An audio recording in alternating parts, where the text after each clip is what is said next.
모든 성도님들을 주의 이름으로 축복합니다. 모든 영육간의 피곤이 갈등이 해소되는 귀한 은혜의 시간 되기를 간절히 소망합니다.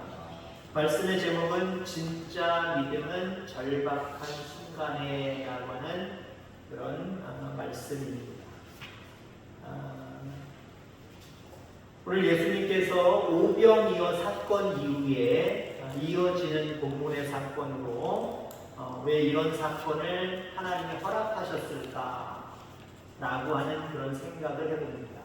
오병이어 사건과 지금 제자들이 배를 타고 건너편으로 가는 중에 풍랑을 만난 이 사건은 서로 상당히 대조적입니다.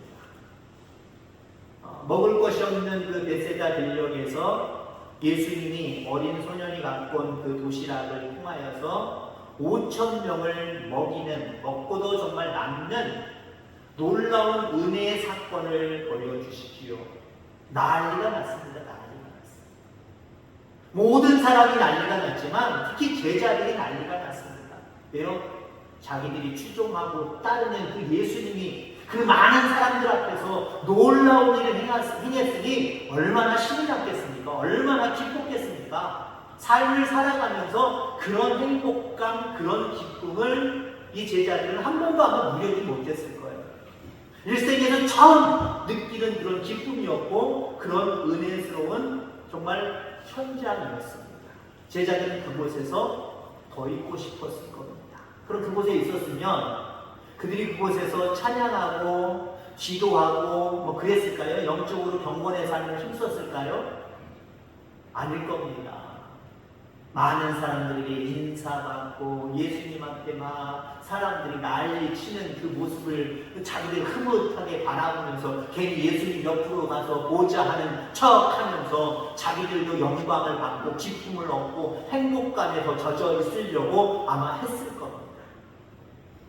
자, 이걸 너무나도 잘 아시는 예수님께서 그 자리를 오랫동안 머물게 하시지 않았습니다. 제자들을 빨리 배를 태워서 건너편으로 먼저 가라라고 말씀하셨습니다.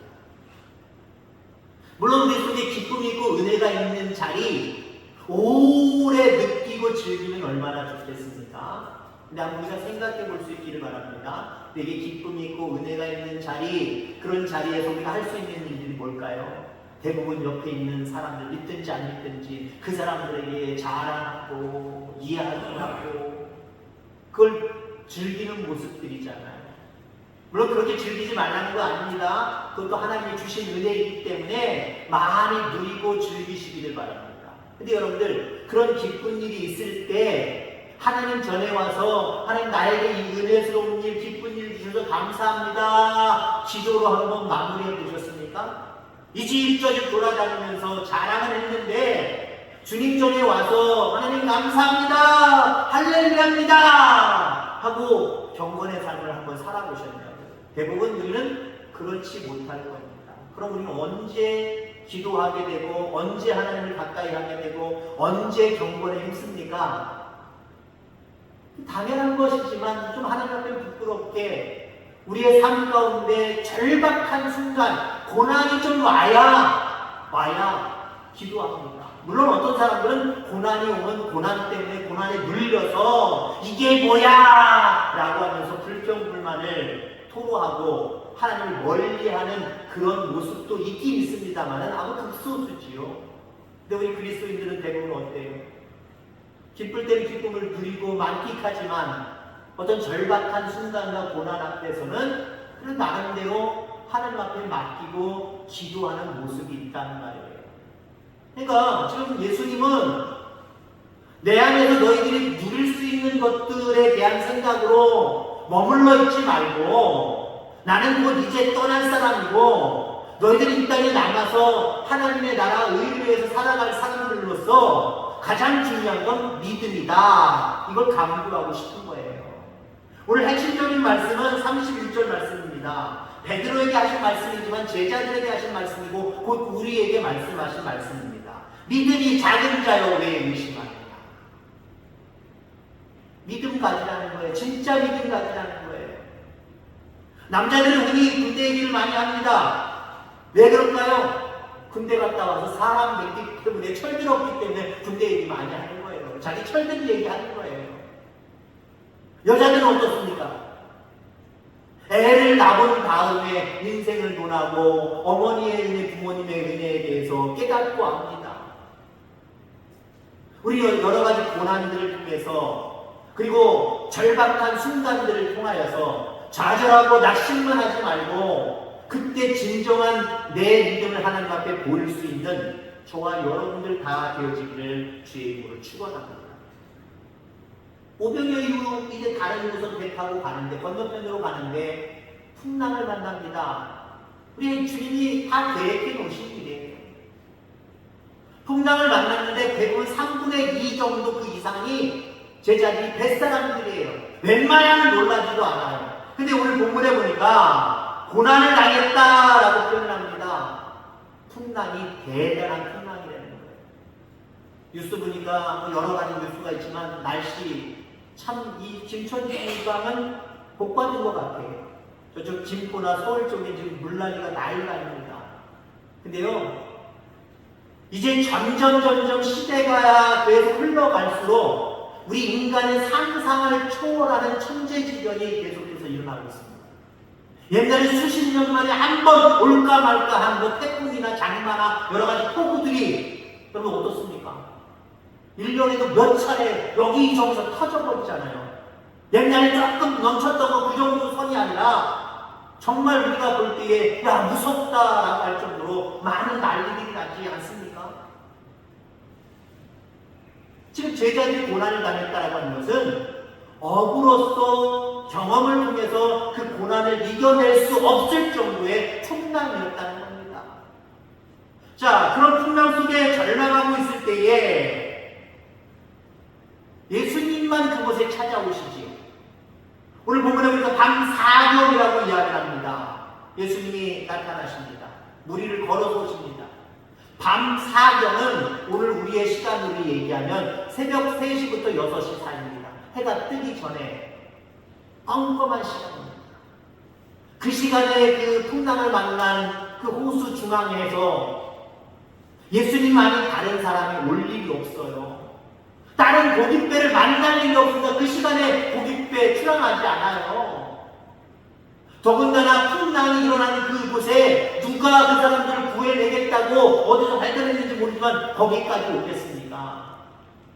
우리의 삶의 고난의 자리에 찾아오시는 분은 예수님밖에 없음을 기억하기를 주의 이름으로 축원합니다. 예수님이 무리를 걸어서 오시지요. 근데 아마 시옷을 입으셨을 겁니다. 근동지방, 우리 예수님 시대에 그 옷들 여러분들 아시죠? 지금도 여러분 중동지방 같은 데 보세요. 하나로 된 천으로 쫙 둘러가지고 허리띠 정도만 하잖아요. 큰 모자를 쓴 것 같은 그런 모습이잖아요. 그러니까 제자들이 무리를 걸어오시는 예수님을 바라보고 유령이다 라고 이렇게 이야기를 합니다. 그때에 예수님께서 나다! 두려워하지 말아라! 라고 말씀하시는 모습을 바라보게 됩니다.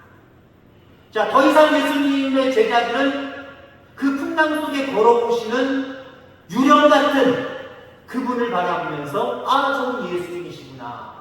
이제 더 이상 두려워하지 않게 되는 모습을 보게 됩니다. 여러분, 여기서 신앙이라는 것을 다시 한번 점검해 볼 필요가 있어요. 신앙은요, 도무지 올 수 없는 시간과 장소에 예수님이 찾아오신다라고 하는 것을 확신하는 게 신앙이에요.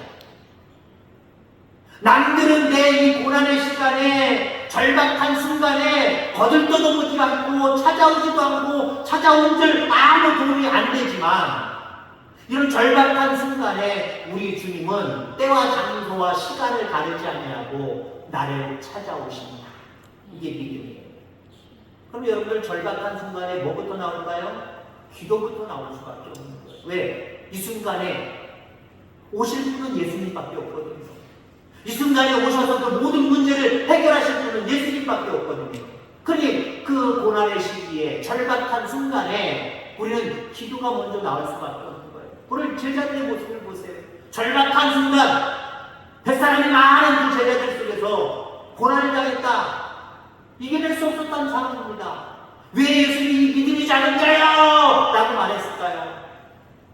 그 절박한 순간에 누구 하나 먼저 기도하는 사람도 없었고 기도하자는 말을 하는 제자들도 없었다는 겁니다. 이게 오늘 예수님께 책망을 받는 제자들의 모습이었다는 거죠. 절박한 순간에 기도부터 나온다고 한다면, 하나님부터 찾는다고 한다면 그 사람은 진짜 믿음의 사람입니다. 그러나 절박한 순간에 나 죽게 됐다. 어떻게 됐냐면 큰일 났다. 아니면 다른 사람들 누구 나 좀 도와줘. 어떻게 좀 해줘. 세상을 바라보는 사람. 진짜 믿음이 없는 사람. 연약한 사람. 그런 절박한 순간에도 진정한 믿음이 새어나올 수 있는 저와 여러분들 다 되어지기를 주의 이름으로 축원합니다. 28절과 30절 말씀을 보면 베드로가 대답하여 이르되 주여 만일 주님이시거든 나를 명하사 물 위로 오라 하소서 하니 오라 하시니 베드로가 배에서 내려 물 위로 걸어서 예수께로 가되 바람을 보고 무서워 빠져가는지라 소리질러 이르되 주여 나를 구원하소서 하니. 베드로는 그 예수님이 무리를 걸어오시는 모습을 보고 안심은 했지만 아직도 두려운 마음이 있었습니다. 그래서 주님이시거든 확신을 못하는 거죠. 주님이시거든 뭔가 의심하는 모습을 가지고 있습니다. 그래서 주님을 시험하고 있잖아요. 주님이시거든 나를 물 위에서 나도 걷게 해주옵소서 라고 말합니다. 예수님은 냉정하게 말씀하시지 않죠. 네가 무슨 무리를 걸어와? 네가 신이야? 네가 나야? 못 걸어와. 너는 가만히 배에 있어. 그러시는 예수님이 아니에요. 우리가 믿음을 가지고 하나님 믿음 안에서 내가 이렇게 하면 되지 않을까요? 그것이 육신적인 모습으로 바라볼 때 말도 안 되는 소리지만 우리 주님은 해봐라 라고 말씀을 하시는 분이에요. 그리고 실질적으로 그렇게 해볼 때 하나님의 은혜가 우리 속에 임하는 겁니다. 그러니까 이성적인 게 먼저 뜨여 있어서 에이 이거 되겠어 이건 말도 안 돼 그렇고 가만히 있으면요 아무 일도 일어나지 않아요. 베드로는 뭔가 의심스러웠지만 주님이시거든 나도 이 무리를 걷게 해주옵소서. 예수님이 그래라 오라 라고 말씀하시는 모습을 바라보게 됩니다. 예수님이 우리를 찾아오실 때 예수님이 우리에게 말씀하실 때 우리에게 한 가지 소망이 생김을 믿습니다. 어떤 소망이 생깁니까? 그것은 예수님만 무리를 걷는 것이 아니라 우리도 무리를 걸을 수 있다는 확신이 생기는 거예요. 예수님처럼 물론 되려고 한다는 게 아니에요. 아담과 하와가 하나님처럼 되고 싶어서 선악과를 따먹었던 그런 모습이 아니라 그런 교만한 모습이 아니라 믿음이 있으면요 절박한 상황 속에서도 나는 하지 못하지만 주님의 마음과 주님의 생각을 가지고 주님이라는 이 상황 속에서 어떻게 하셨을까? 아 이렇게 하셨겠지 나도 이렇게 해야지 라고 하는 결단과 믿음이 생기면 거기에 은혜가 나타나는 거예요. 하나님의 역사하심이 나타나는 거예요. 그러니까 주님이 오셔서 나다 라고 말씀하시니까 베드로의 마음속에 주님이 함께하시면 못할 일이 뭐가 있겠어? 나도 무리를 걷는 거지 뭐. 하나님 나도 무리를 걷게 해주세요. 안 돼! 이거 아니었다니까요. 될 수 있어. 걸어봐. 몇 걸음이지만 걸었잖아요. 이게 믿음이에요. 이게 진짜 믿음이에요. 이러한 믿음이 저와 여러분들 가운데 있게 되기를 주의 이름으로 축원합니다. 우리를 향한 예수님의 소망은 무엇일까요? 우리를 찾아오셔서 우리에게 요구하시는 것이 무엇일까요? 오늘 제자들에게 무리를 걸어서 오시면서 제자들에게 대한 소망이 무엇일까요? 나의 능력과 동일한 능력으로 너희가 이 땅을 살았으면 좋겠다 라고 하는 소망을 갖고 계신 거예요. 나만 이 풍랑 속에서 무리를 걸어오고 나만 이 풍랑 속에서 아무 걱정하지 아니하고 풍랑을 바람을 명하여서 잔잔하게 할 수 있는 이러한 능력을 너희들이 좀 가졌으면 좋겠다. 믿음이 너희들에게 진짜 있다고 한다면 이거 할 수 있어. 하나님이라는 얘기 아니에요. 너희가 할 수 있어. 그렇게 명할 수 있어. 그렇게 명하고 그렇게 하면 하나님이 움직이시는 거야. 내가 움직이는 거야. 성령이 움직이는 거야. 그게 진짜 믿음이다. 이 소망을 좀 가졌으면 좋겠다. 라고 오늘 본문에서 말씀하시는 줄 분명히 있습니다. 위대한 믿음은요, 그냥 좋은 일들 속에서 만들어지는 게 아니에요. 풍랑 속에서 만들어지는 겁니다. 제자들과 직접적인 무리를 걸었던 베드로가 그 사건 이후에 믿음이 얼마나 자랐을까요? 한마디로 쑥 자랐을 것 같아요. 쑥. 여러분의 믿음이 쑥 자라는 주의 축원합니다. 슬며시 내려가는 믿음이 아니라 시간이 지나면서 슬며시 내려가는 성도들이 얼마나 많은데요. 우리 교회 성도들 말하면 전체적인 모든 성도들 중에 은근히 슬쩍 나도 모르게 내려앉는 신앙을 갖는 사람들이 많아요. 우리 태학교의 모든 성도님들은 믿음이 쑥 자라기를 주의 이름으로 축원합니다. 아이들은 자라는 시기가 있잖아요. 보통 20대 전후 남자는 더 빠르지만 여자는 조금 20세 넘어서까지 성장한다고 합니다. 키가 자란다고 합니다. 믿음은요, 나이가 없어요. 믿음은 나이가 없다니까요.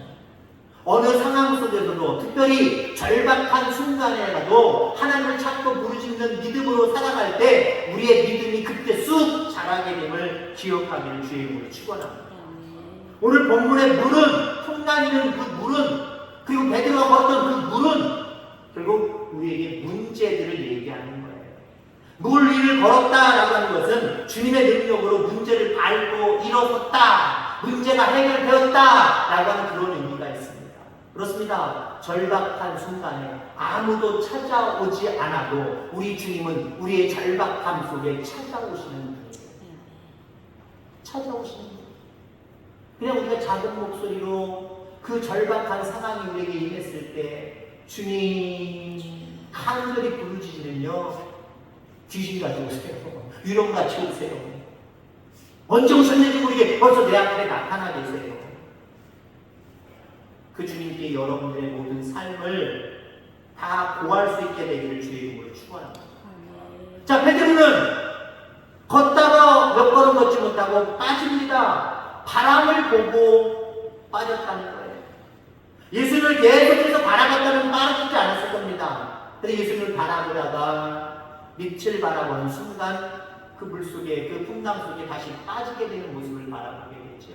여기서 우리의 신앙의 성격을 마주해야 하게 됩니다. 우리의 신앙의 성격은요, 어제 좋았다가도 오늘 금방 식어버릴 수 있다는 것. 어제는 빠져가지고 아무 신앙이 없는 것 같아도 오늘은 또 뜨거워질 수 있다는 것. 그래서 중요한 건 뭐예요? 매일같이 주님 앞에, 말씀 앞에 서는 거예요. 경건의 삶으로 하나님 앞에 서는 거예요. 하나님을 계속 바라보는 거예요. 어느 순간에도 우리는 푹 빠져있는 믿음 없는 모습으로 살아가는 것이 아니라 어느 순간일지라도 어떤 우리에게 절박한 상황이 오더라도 그 절박한 상황 속에서 그 절박한 상황들을 밟고 일어설 수 있는 겁니다. 끝까지 하나님을 바라봐야 돼요.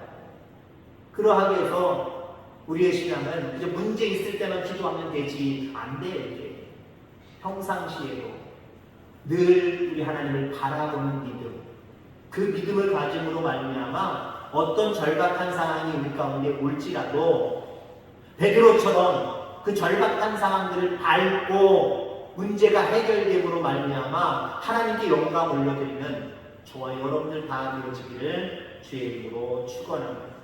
하나님 아버지 감사합니다.